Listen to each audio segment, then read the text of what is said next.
So, yung topic ko po is yung topic 6, emotive writing task. So, ano nga ba pag sinabi nating emotive writing task? So, ito yung mga style ng pagsusulat na ginagamit para maipahayag natin yung feelings or emotions natin through writing. So, para sa mga, especially on elementary students, kailangan natin 'to para mas ma-enhance natin yung kanilang, critical thinking, yung writing skills ng mga bata. So, dahil dito mas matutulungan natin sila ma-express nila yung kanilang nararamdaman at mag-improve sa kanilang writing skills. So, ngayon tatalakayin natin ano-ano nga ba yung mga ilang, writing task na maaari nating ipagamit sa kanila or maaari nilang gamitin sa paggawa ng iba't ibang writing. So, ayon dun sa concept natin, sa pinakataas is yung emotive writing task. And ano nga ba yung emotive writing task? So, ito yung concerned with the personal writing. Sabi ko nga kanina, it's personal experiences. So, nakapaloob dyan, yung nasa pinakababa is yung letters to friend, which is yung format, kailangan yung mga format, punctuation, spelling of phrases, and expression. And then yung narrative describing personal experiences, personal journals, na nag-emphasize on entries or writing. So, yun yung mga narrative format. And then yung lastly is yung diaries. Entries can take form of personal letters. So, ito yung mga ilan na maaari natin magamit para sa paggawa ng mga writing na task. Now, dako muna tayo sa letters to friend. So, sa concept natin is yung una ay yung letters to friend. So, sabi dito kanina is kailangan ng format, punctuation, spelling of phrases. So, yung mga dapat na ilaman doon sa letter o yung sa mga writing skills, syempre may mga format doon, may mga kinakailangan para mas mapaganda yung structured ng isang story or yung ginagawa. So, from the letters to friends, so ito yung mga pwedeng sumulat sila ng letter nila sa mga kaibigan nila na kung saan ay pwede nilang ikwento kung ano yung mga nangyayari sa kanila o sa mga bagay na nagpapasaya o nagpapalungkot sa kanila. So, pag sinabi natin yung letters to friend, nandyan nga yung format, how you organize your letter, and then yung punctuation, correct use of periods, yung commas, and question marks. And then yung spelling. So, mahalaga talaga yung spelling kasi to make sure that the words are spelled correctly. So, yun yung mga nakapaloob sa letters to friends. So, for example nga dyan, itong example po natin is gawa po siya ng isang elementary students. So, nakalagay dyan yung date, October 22, 2012. So, Dear Jack, yung greetings niya. And then, yung mga parts niya, may mga parts siya dyan nakalagay na yung mga body and some information na kailangan doon sa paggawa ng isang letter. So, nandyan din yung mga sincerely, tas yung signature ng kung sino ang gumawa. So, nandyan yung mga kinakailangan na format na para maging organized yung letter na ginagawa. So now, dako naman tayo sa narrative describing personal experiences. So based to ating PowerPoint, sabi dyan, a story about a personal experience or event. So yung narrative describing personal experiences is yung naglalarawan ng mga personal na karanasan. Yung isang uri ng, kumbaga para siyang pasalaysay yung kanyang writing. So, parang dito, nabibigyan din nila yung mga pangyayari o yung mga naging karanasan nila ng sa araw na yon. So, yun yung mga nakalagay sa ating narrative describing personal experiences. Halimbawa nga dito, nakalagay dyan is yung on my birthday, we went to the amusement park. I was happy. I was so happy because my friends came with me. So, yan, nakalagay dyan na pasalaysay siya or mas binigyan niya ng diin yung nangyari sa kanya noong araw na yon. So, lastly, yung personal journals and diaries. So, ano nga ba yung pagkakaiba ng personal journals and diaries? So, maraming nagtatanong, ano nga ba yung pagkakaiba ng dalawang yon. So sabi dyan, yung personal journals is typically more flexible and broad in content.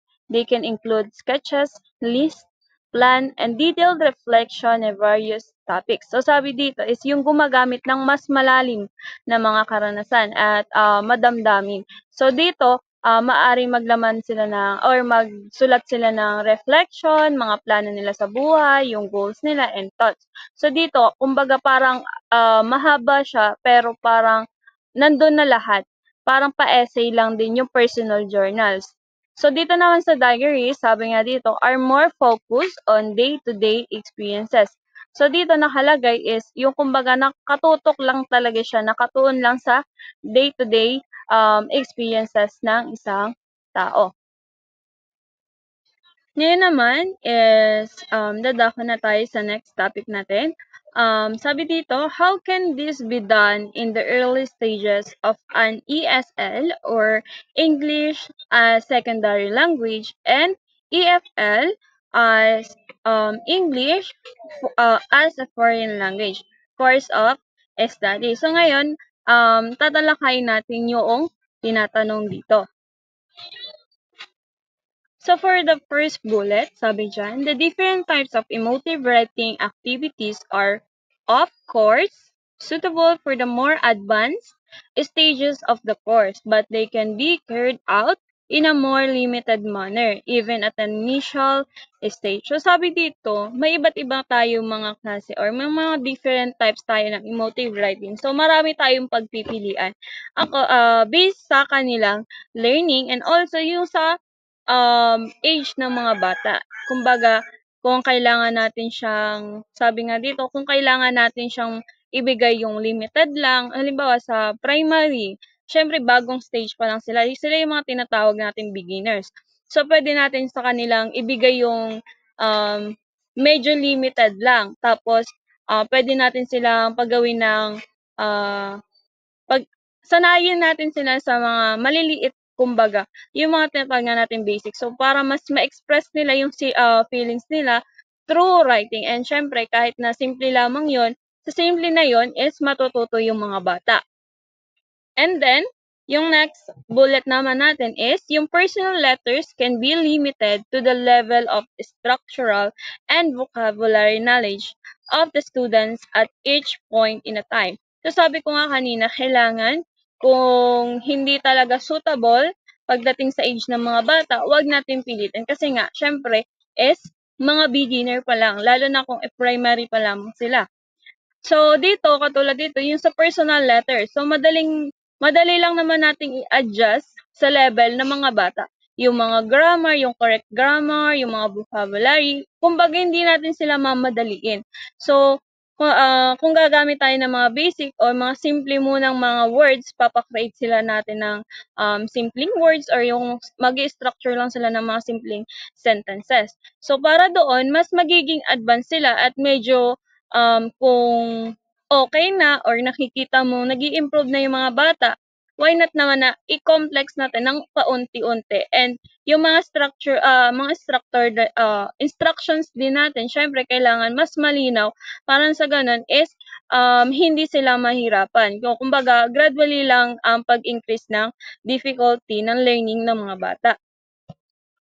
So, next is yung third bullet. Yung journal and personal writing activities can reflect the learner's proficiency level. So, sabi nga kanina na, kailangan angkop sa level or yung age ng mga bata and also yung sa capacity lang ng knowledge na o natutunan ng mga bata.